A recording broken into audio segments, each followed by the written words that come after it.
Olá, querido aluno do primeiro ano. Chegamos ao final do PET 4 e nessa semana nós vamos corrigir então as semanas 3 e 4 do PET complementar. Vamos lá então, continuamos no assunto gravitação universal, só que nesta vez a gente vai ver mais a lei da gravitação universal de Newton, além das leis de Kepler, né? Então, a primeira atividade aí fala aí, considerando as leis e conceitos de gravitação, é correto afirmar. Então, na letra A ele fala, de acordo com as leis de Kepler, os planetas descrevem órbitas elípticas em torno do Sol, sendo que o Sol ocupa um dos focos da elipse. Isso de cara já é verdade, é correto. Essa é a primeira lei de Kepler, né? Ou Kepler, eu não sei a pronúncia correta, vocês me perdoem. Na letra B fala, as forças gravitacionais da Terra sobre a Lua e da Lua sobre a Terra têm módulos diferentes. Não, gente, força gravitacional é um par ação e reação. Então, não tem como ter módulo diferente. Elas têm sentidos opostos, mas têm mesma direção e mesmo módulo. Na letra C, dois satélites artificiais de massas diferentes descrevem órbitas circulares de mesmo raio em torno da Terra. Têm velocidades escalares diferentes. Não, a velocidade independe da massa.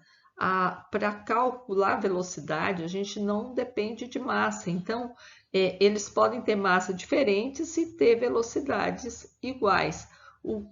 O que está em jogo aí é o raio, que é o mesmo, é o raio de órbita que é o mesmo, então a velocidade vai ser a mesma. Letra D. Sabendo que as leis das áreas de Kepler estabelece que a reta que liga um planeta ao Sol varre áreas iguais em tempos iguais, conclui-se que, quando o planeta está próximo do Sol, ele move-se mais lentamente do que quando está afastado. Então, ali, ó, pus ali a velocidade, como que a gente calcula a velocidade, né?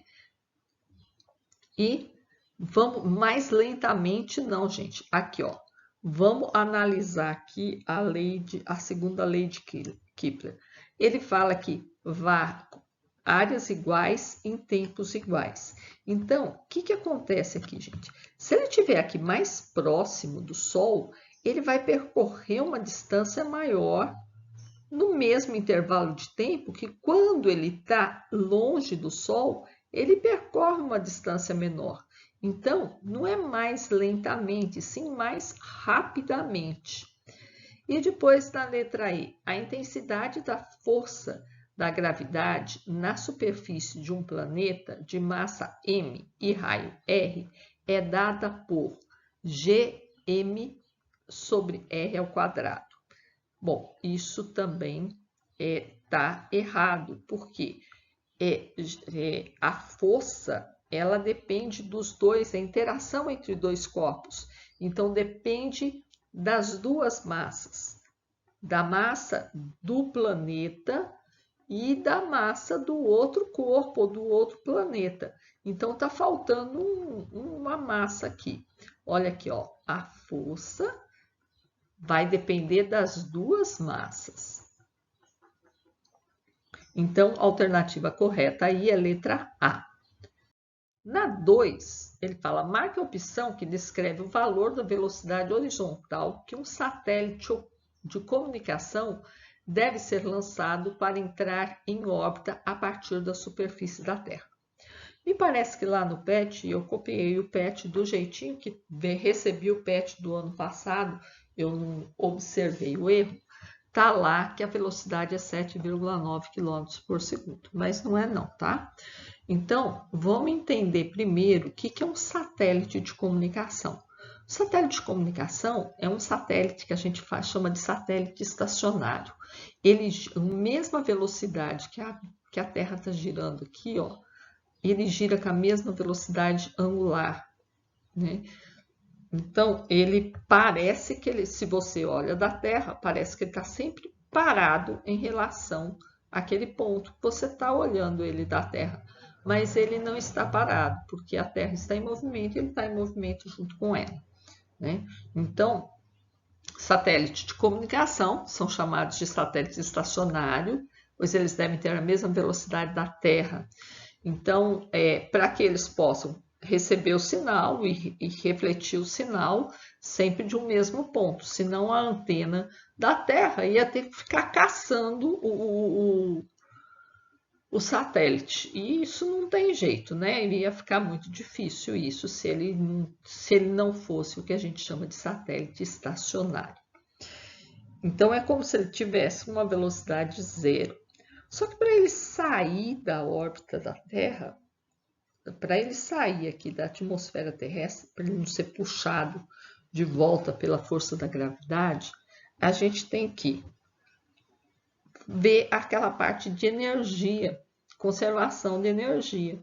Então, a energia cinética com que ele é lançado tem que ser igual à energia potencial, porque aqui ele tem que perder a velocidade, mas ele tem que parar aqui. Tem que ser igual à energia potencial nesse ponto aqui. Agora, a energia cinética, eu sei que é massa vezes velocidade ao quadrado dividido por 2. A energia potencial seria massa vezes gravidade vezes altura. Só que essa massa vezes gravidade é a força peso, que é justamente a força gravitacional.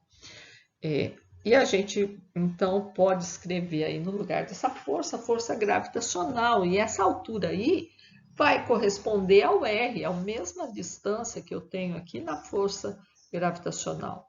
E o que eu vou fazer então? Eu posso aqui, ó, massa do satélite de um lado com massa do satélite do outro, eu posso cortar elas. E raio com raio, eu tiro esse quadrado com esse raio que está multiplicando aí.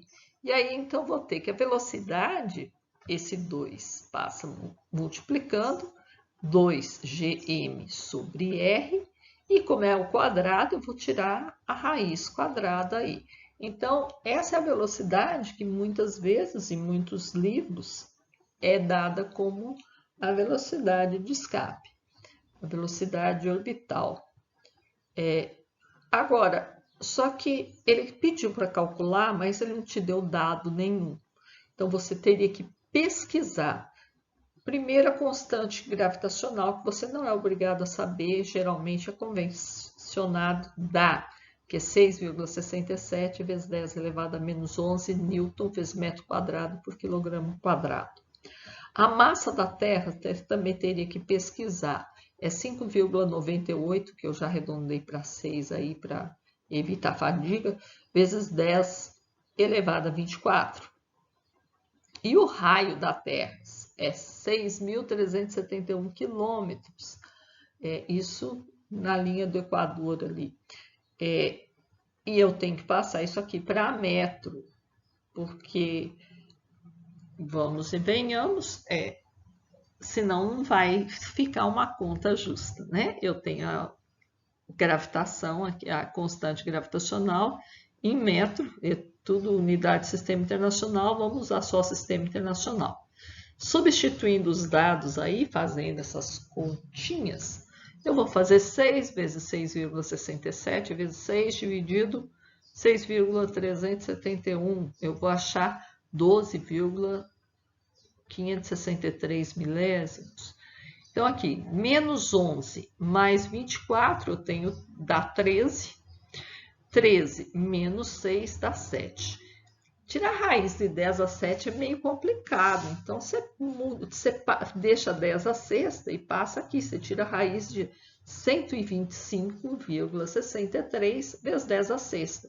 E a raiz de 125,63, você deve achar 11,2. E 10 a sexta dá 10 ao cubo. Só que aí essa resposta é em metro por segundo. Mas esse 10 ao cubo aqui te faz pensar em quilômetros por segundo. Se você pesquisar no PET, ele vai te dar essa resposta aqui. Mas qualquer outro lugar que você pesquisar na internet e quiser direto a velocidade, você vai achar isso aqui. Porque já que você teve que pesquisar tudo para calcular, então eu só te ensinei como qual que é o raciocínio, mas você podia ter ido direto. E então a resposta mais próxima que a gente tem aí é a letra A. Na questão 3, ele fala aí, a força de atração gravitacional entre dois corpos celestes é proporcional. Então, ele está falando de força. Ele fala que é proporcional. Então, se ela é proporcional, ela é igual a uma constante vezes alguma coisa. No caso, tem a leizinha aqui, a gente sabe que essa constante é a constante gravitacional e as massas, que também são medidas constantes. Entre a distância dos dois corpos, ao inverso do quadrado da distância. Então, o inverso do quadrado é 1 sobre a distância ao quadrado entre os dois corpos. Assim, quando a distância entre um cometa e o Sol diminui da metade, então eu estou pegando aqui diminui metade, eu estou diminuindo essa distância ao quadrado. Se eu diminuo a distância, o que eu faço com a força, gente? Eu vou fazer, ela vai aumentar.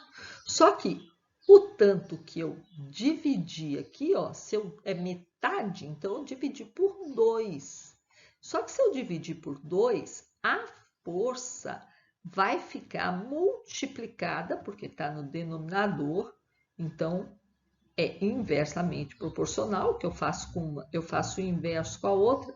Só que será que ela vai ficar dividida multiplicada por 2? Não, né, gente? Como aqui está ao quadrado, ela vai ficar multiplicada por 2 ao quadrado. Então, essa força vai ficar multiplicada por 4, alternativa D. Então, é isso, pessoal. Com isso, a gente conclui o PET complementar número 4. Até mais para vocês.